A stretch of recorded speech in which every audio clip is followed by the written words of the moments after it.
putting the kettle on, DJ Mark Goodier was suddenly struck by an agonizing headache. He made it upstairs and put wife Jacqueline's cup down but then collapsed. The voice of Radio 1's Top 40 Singles chart for the best part of 10 years, Mark says he realized he was having a stroke but couldn't do anything about it. Luckily Jacqueline and daughter Grace were there to save Mark's life. He explains, "I was not oblivious to it, because if you've had a stroke you're aware of what's going on but your ability to do anything is virtually nil." The former Top of the Pops host describes the pain as intolerable and says he couldn't stand or move. "No form of determination can get you past the fact that you've had a stroke," he adds. "I had all the classic symptoms of a stroke, my face had fallen, my speech had gone and I couldn't raise my arms." Mark is supporting NHS England to highlight the FAST campaign. It stands for, facial drooping, arm weakness, speech difficulties and time, meaning it's time to act, as quickly as possible. Mark, now 61, credits his family's swiftness in helping him with playing a significant part in saving his life when he had the stroke, 7 years ago. "The FAST campaign is a really crucial message," he adds. Mark says Grace was around 18 at the time of his stroke, adding, "Because my daughter had seen the ads growing up, the ambulance was called within 10 minutes and I was at the hospital in 40 minutes. It's that speed to get to a proper diagnosis which gives them the opportunity to thrombolyze, treatment to break up a blood clot, and thin the blood. In many cases it works, and if they can do that it massively improves your chances of recovery and not having too much degradation afterwards.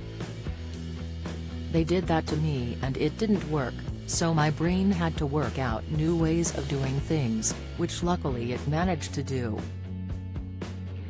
Today, as well as spinning tunes from the 70s, 80s and 90s on Greatest Hits Radio, he presents a podcast called Stroke Stories because he is keen to drive home the message that it's not just older people who are affected by strokes, which are the UK's fourth largest killer. "Before I had a stroke I thought that strokes only happened to older people," Mark confesses. But on the show we hear from people who have had strokes as teenagers and others in their 20s and 30s. We even spoke to one person who survived having a stroke when they were in their mother's womb. Doctors could never quite pinpoint why he suffered a stroke,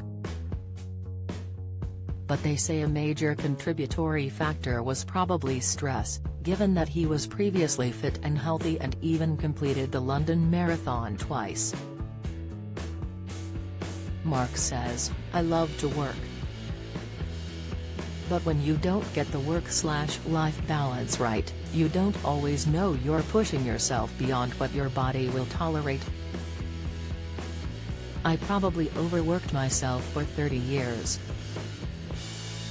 After making a full recovery, Mark went back to work though. Then he suffered a second stroke in 2017, which he believes was a sign he was pushing himself far too soon.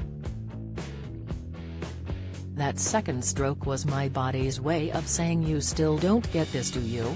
he says.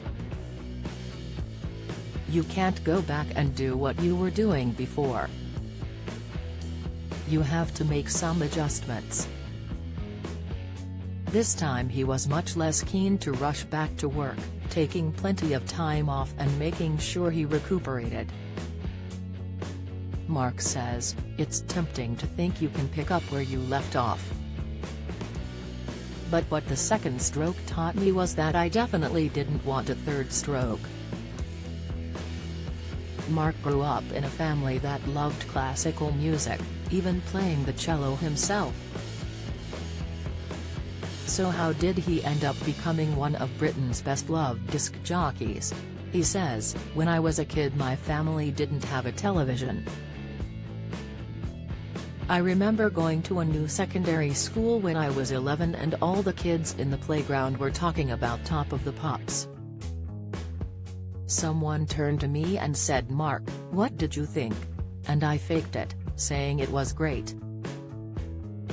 I remember feeling so embarrassed and out of the loop as I didn't want to admit we didn't have a TV. After that I went home and tuned my mom and dad's little radio from Radio 3 to Radio 1. I was captivated by Johnny Walker and John Peel and thought what an amazing job that would be, to discover musical talent.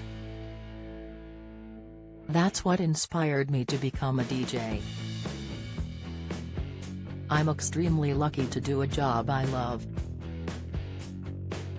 If suffering 2 strokes has taught me anything, it's that you should be grateful for what you've got and try and take steps to make sure you live long enough to enjoy it. I'm so glad to be alive.